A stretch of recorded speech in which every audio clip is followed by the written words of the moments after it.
Coucou chers auditeurs, chers abonnés, chers amis.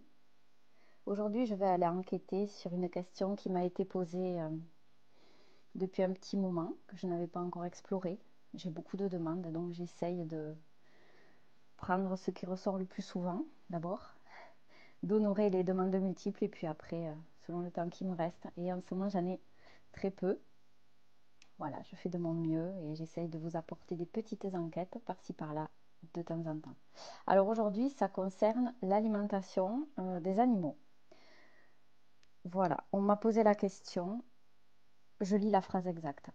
Nous les humains, on s'aperçoit qu'une alimentation sans viande peut être meilleure pour notre santé. J'aurais aimé savoir, qu'en est-il pour nos amis les animaux, chiens, chats, peuvent-ils être véganes ou ont-ils besoin de viande? Alors, tout de suite là, ce qui me vient intuitivement, c'est que les animaux, ils sont pas faits comme nous. Je vois des canines, donc destinées à déchirer la chair, donc ce sont bien des carnivores, notamment le chat, qui est un carnivore pur, alors que nous, les humains, nous n'avons pas une dentition qui est faite pour manger de la viande. D'ailleurs, je défie tous ceux qui pensent que c'est possible d'aller eux-mêmes chasser, attraper l'animal, et puis avec ses dents arriver à découper un morceau de chair. Alors là, franchement, celui qui arrive, je lui décerne une médaille. Vraiment, à moins d'être cannibale. Mais pour ça, il faut avoir la dentition adaptée aussi. Parce que c'est très difficile avec des dents comme on a nous, qui ne sont pas pointues. On n'a pas des canines comme des chats qui transpercent, par exemple. C'est très compliqué d'arriver à découper de la chair humaine. Alors voilà, ça c'est la toute première chose que j'ai perçue en me reliant à cette question, c'est la dentition. Vraiment, on a une dentition qui n'est pas du tout adaptée. Le plan digestif non plus d'ailleurs.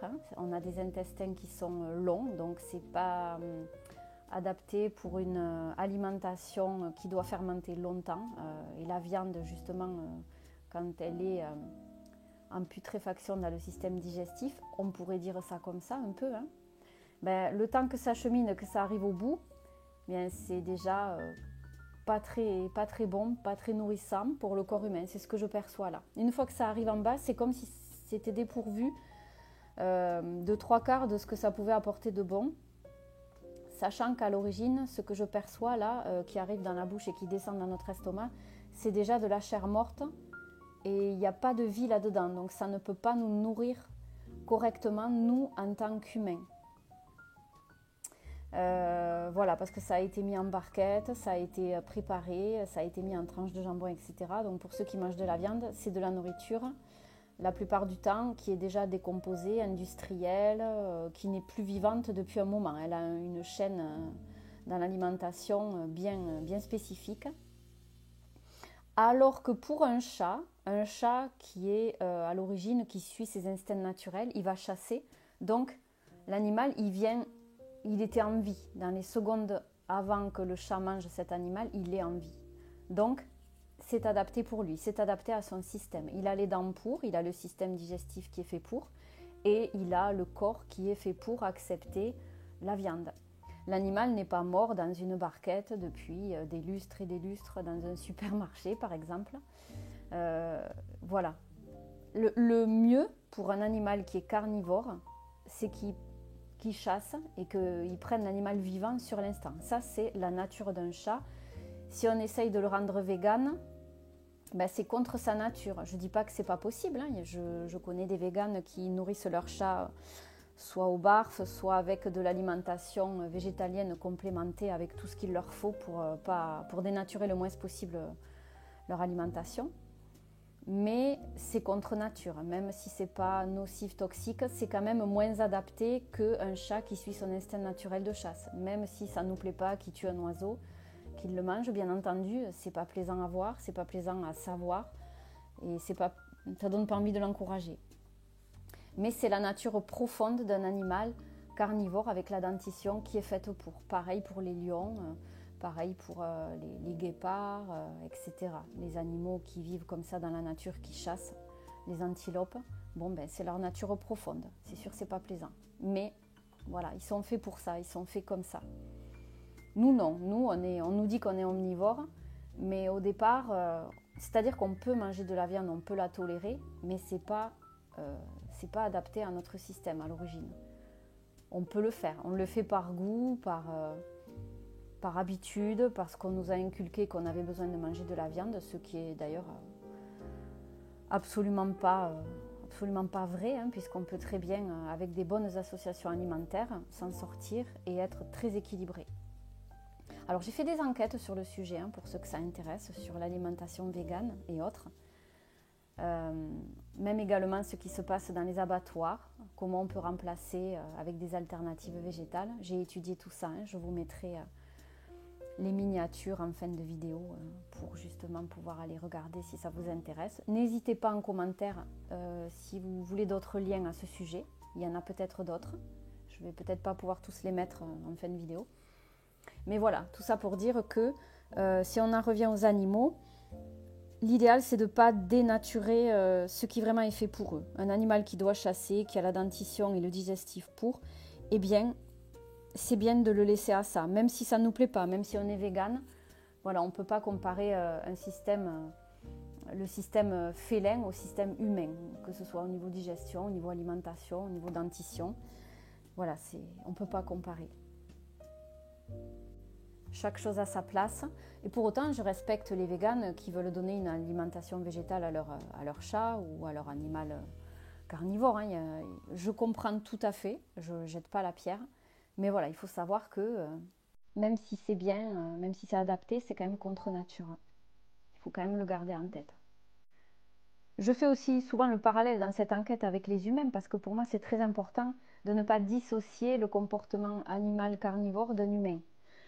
Parce que l'humain, il peut très bien s'en sortir, être en bonne santé. Au départ, l'humain, il vit de cueillette, hein. Il prend sur les arbres, il prend ce qu'il trouve, il mangeait des racines, enfin bref. Il chassait parce que, ben voilà, il prenait ce qu'il trouvait en fin de compte, hein. Quand il a découvert le feu, ben, il a chassé, il a mangé des animaux. Mais bon, là encore une fois, quand il chassait, qu'il mangeait des animaux, l'animal venait d'être tué finalement. Voilà, c'était pas quelque chose issu d'une grande surface qui a été 10 000 fois transformé avec des additifs, des colorants. Là, c'est plus du tout dans les besoins humains d'origine, en fin de compte. On en est très très loin même. Là, ce qui me vient tout de suite intuitivement, c'est d'aller faire le parallèle entre un animal carnivore et un système humain. Vous allez voir, c'est passionnant. Moi, ça m'a intéressée et je m'y suis intéressée très vite, hein, de toute façon.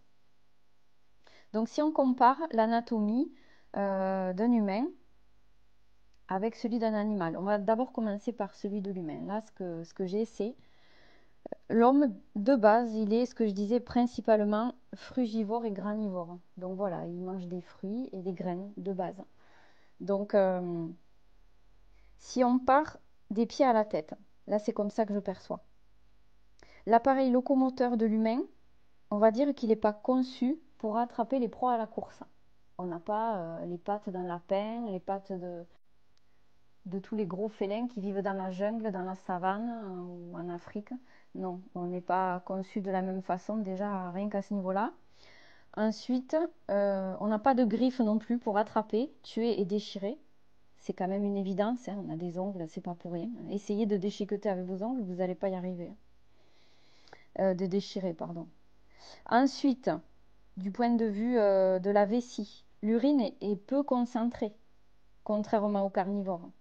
Là aussi, c'est complètement différent. Le côlon, le nôtre, il est long, il a des replis, pas les carnivores. On a un intestin, je le disais, qui est très long, il fait 10 mètres, je crois, de mémoire. Les carnivores, ce n'est pas le cas. Ils ont un intestin plus petit qui digère beaucoup plus vite, qui assimile plus vite. Aussi, en remontant, hein, on a un estomac qui est 2 fois moins volumineux que les carnivores, donc beaucoup moins acide aussi. Si on remonte jusqu'à la bouche, donc contrairement aux carnivores, là encore, notre salive, elle contient des enzymes digestives. Voilà. C'est encore une différence. Notre bouche est plus petite. La dentition est faite pour mastiquer, pas pour déchirer. C'est pour ça qu'on n'a pas des dents pointues. Et ensuite, on n'a pas un odorat développé pour suivre une piste. De la même façon, comparez votre odorat à celui d'un chat, on ne fait pas le poids, c'est clair. Pour la vision, on n'a pas une vision nocturne. On n'est pas des nyctalopes. Pour ceux qui ne connaissent pas le terme, c'est les animaux qui vivent de nuit, en fait, qui vivent de nuit. Voilà. Pourtant, la vision nocturne, c'est un atout extra pour chasser les proies. On n'a pas ça. Donc en fait, on n'a rien d'un carnivore, en fait. Alors à la question, l'homme est-il naturellement conçu pour manger des animaux? Non. Pour autant, il peut manger de la viande, il peut la tolérer. Pour certains humains, ça peut peut-être être relativement bénéfique. Ça dépend aussi beaucoup des croyances, beaucoup de notre génétique, beaucoup de notre biologie, de notre généalogie. Attention, il y a tout un tas de paramètres qui entrent en compte aussi. Voilà. On ne peut pas juste résumer à une seule chose. En tout cas, voilà, dans les faits, en théorie, c'est comme ça. Maintenant, en pratique, chaque cas est différent, effectivement. J'ai connu des personnes qui me disaient, par exemple, moi j'ai arrêté de manger de la viande, je me suis retrouvée carencée, j'avais des vertiges, etc. etc. Voilà, il y a plusieurs choses qui entrent en ligne de compte. C'est pas parce que la personne a arrêté de manger de la viande, c'est peut-être parce que son corps était habitué à ça, que de changer brutalement de transition, le corps a dû se réadapter. Peut-être aussi que dans ses gènes, ses ancêtres ont toujours mangé de la viande, dans sa famille, ses grands-parents, ses parents, etc. On lui a appris que si on ne mangeait pas de viande, on serait carencé, on serait chétif, on aurait des problèmes de santé. Donc ça, c'est les croyances limitantes dont je parlais juste avant. Il y a des tas de raisons pourquoi ça n'a pas marché. C'est pas de supprimer la viande en soi qui a été problématique pour la personne. C'est tout ce qu'il y avait dans son bagage, tout ce qu'il y a dans son bagage, dans son ADN, dans son plan subtil et dans son plan physique. C'est ça qu'il faut regarder.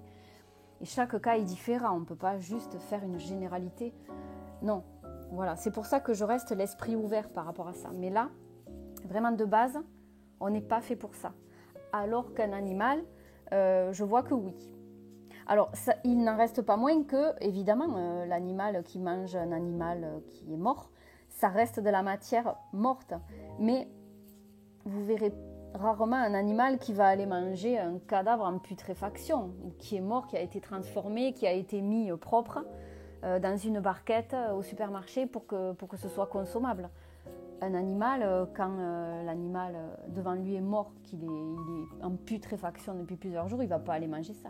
Il va manger un animal qui est encore frais, généralement, qui est encore chaud, etc.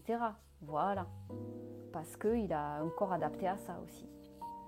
Nous, on n'est pas fait pour ça. On est fait pour manger du vivant. Chaque organisme est différent. Un carnivore ne fonctionne pas pareil qu'un humain qui, à l'origine, est conçu pour manger des fruits et des graines. Voilà.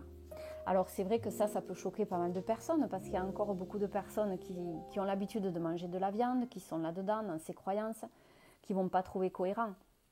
Mais il faut savoir qu'un animal, il suit ses instincts. Donc, s'il ressent le besoin de manger, de tuer un animal, de le manger, c'est parce qu'il est alerte, il est à l'écoute. Un animal est beaucoup plus instinctif que nous, les humains. Nous, on a été éduqués à être dans le mental, à réfléchir, à être dans des cases, etc. Donc, petit à petit, on a perdu nos instincts les plus primaires. Alors qu'un animal, non. Donc, s'il ressent le besoin de manger de la viande, si naturellement il est attiré pour aller chasser, pour aller manger un corps, eh bien, c'est que c'est sa nature, c'est comme ça, même si c'est pas plaisant. Donc, pour résumer, oui, un animal peut adopter un régime vegan, mais il faut vraiment que ce soit bien complémenté pour lui, il faut que ce soit de bonne qualité, il faut que ce soit proche de ce qu'il trouve dans la nature en suivant ses instincts.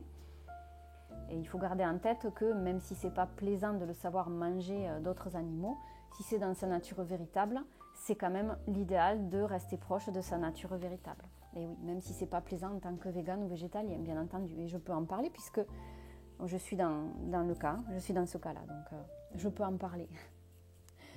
Voilà, donc bien sûr, pour nourrir un animal avec des croquettes et des pâtés, là aussi ça constitue quelque chose qui est un peu dénaturé, quoi, bien sûr. Bien que dans les pâtés, c'est quand même une nourriture assez hydrique, assez hydratée, donc pour l'animal, ça pourrait rester proche à la limite de quand il chasse. Mais bon, c'est pareil, les croquettes, un animal dans la nature, il n'ira pas manger des croquettes, il ira chasser, il ira manger ce qu'il trouve par terre, il ira manger ce qui est sur son chemin finalement. Donc là encore une fois, c'est vrai qu'en donnant à manger des croquettes et de la pâtée à nos animaux, on les a domestiqués et on a quelque part, un tant soit peu, saboté leur nature. Mais bon, voilà, c'est comme ça aujourd'hui. En tout cas, voilà, ce que je perçois, c'est tout ça. Et puis bon, maintenant, chacun fait au mieux. Hein. De toute façon, quand on a un chat en appartement, c'est sûr que pour qu'il aille chasser, c'est tout un cheminement qui s'est fait jusqu'à aujourd'hui. Donc là, c'est vrai qu'on n'entre pas dans le jugement. Mais c'est juste pour exposer. Cette enquête, elle est vraiment là pour exposer les faits. Rien ne reste mieux que la nature profonde d'un être. Voilà.